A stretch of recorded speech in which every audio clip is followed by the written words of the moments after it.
Formula One is the most elite competition in the world, no question about it. 10 teams, 20 drivers, well, 11 and 22 respectively from 2026, and thousands of applicants for those seats. Now imagine you're in that 1% that managed to make it to Formula One. You push through all of the challenges, won Formula 3 and Formula 2, and have been picked by Helmut Marko. A blessing and a curse. He is part of why you're going to hate being Verstappen's teammate. But we'll get to that later in this video. So, you're facing the inevitable. You're the teammate of Max Verstappen. This is a man who shattered more drivers' careers than any other driver on the grid. Heck, he even stole a Redbull driver's wife and seat and hugs his daughter like it's his own. Sorry Kvyat, we just had to mention you in this video. In 2016, Red Bull decided to switch their drivers, put Verstappen next to Ricciardo and demote Kvyat in Toro Rosso. Verstappen went on to win the first race with Red Bull on his first try. That's all you need to know about him. In 2021, he's been able to survive massive pressure by battling with Lewis Hamilton, a 7-time world giant who bowed to no one, including his own bosses. And he went on to win the last race in Abu Dhabi. Yes, calm down. We know you think it was rigged. It was 4 years ago. Get over it. You know, even Lewis and Toto have gone over it. But in order for you to understand how a champion like Max became what he is now, and why he would be the death sentence to your career, you have to rewind the film all the way back to his childhood. And better buckle up, because it's not going to be a soft ride. By the age of 7, he was already competing in karting championships and won the Mini Junior Championship of his home province of Limburg, Belgium, and won the same championship in the next year. Holy! By the age of 8, he already has 2 trophies at his home. I wonder what you had at that age. But that wasn't luck. Do you know what separates a good driver from a future world champion? It's what happens when everyone else takes a break, and Max didn't take one. That's what shaped him into who he is now. Let me show you one instance.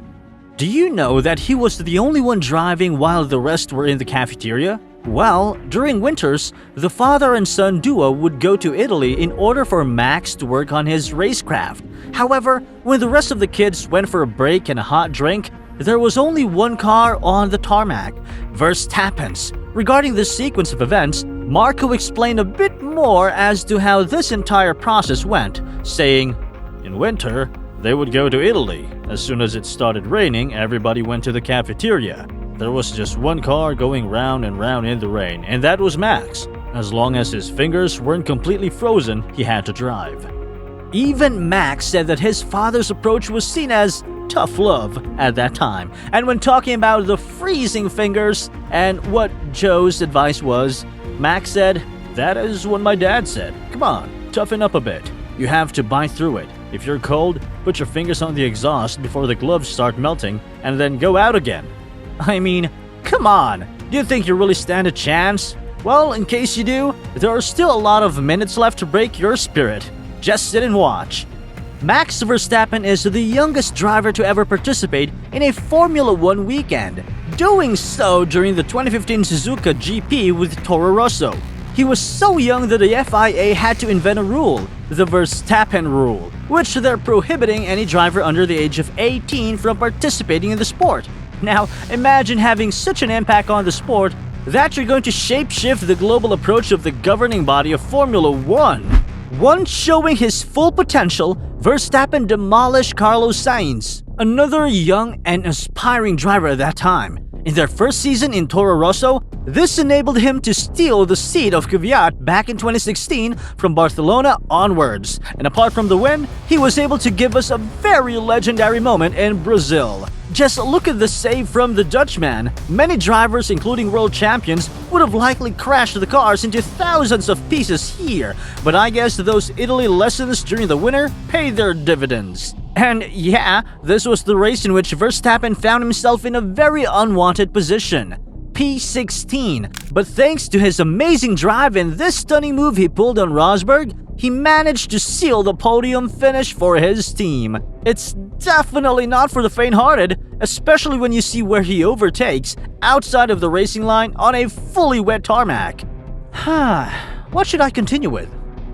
Yes, all of the broken records. Apart from being the youngest driver to start and win a race, he's also the youngest driver to enter Q3, youngest F1 driver to score points, youngest driver on a F1 podium, most overtakes in a season, 78 back in 2016, youngest driver with a Grand Slam, most podiums in an F1 season. Yeah, I get it. I'm boring. Sorry for the list, it just goes on and on. You probably want to read it in your free time when you'll be thinking about how this monster sits next to you in the garage. Then again, we have the driving style of Verstappen. The four-time world champion is very unique in this manner, and one of his former teammates has gone on to speak about it in an extensive manner, where he explained why the car is not built towards Max, but he is able to adapt to it better than everybody else. Alex Albon, a man who suffered from the fate that many drivers suffered from, being Verstappen's teammate, has explained his own experience with how the Dutchman was able to be the better driver with the same machinery. Speaking about this, Albon said, He's kind of the Michael Schumacher of Ferrari. He's created this team around him, but truthfully, the car is what it is. He is very quick. He has quite a unique driving style, actually. It's not that easy to get along with. Max, his level of sharp and direct is kind of another, it's a whole different level. So, what else is there to be said? Yes, we did speak about the toxic environment in Red Bull. Imagine you're inheriting a seat that was cursed ever since Ricciardo left. Drivers like Gasly, Albon, Perez, and Lawson all failed to live up to the expectations of the Austrian team.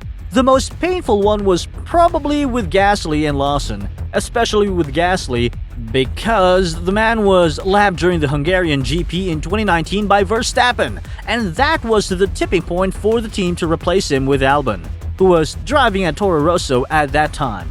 Gasly's career in Red Bull lasted for 13 races only, but Liam Lawson is currently the record holder, with only 2 races with the Austrian team before seeing his seat being swapped with Tsunoda.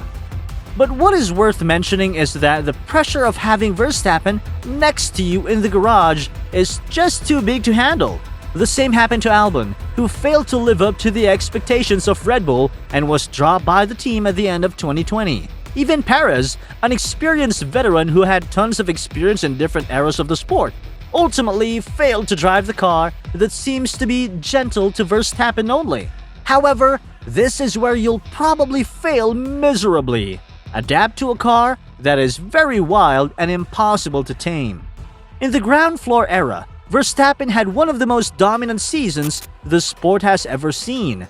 Back in 2023, he went on to win 19 out of 22 races and wasn't shy about the fact that they had the most dominant car throughout the entirety of the season.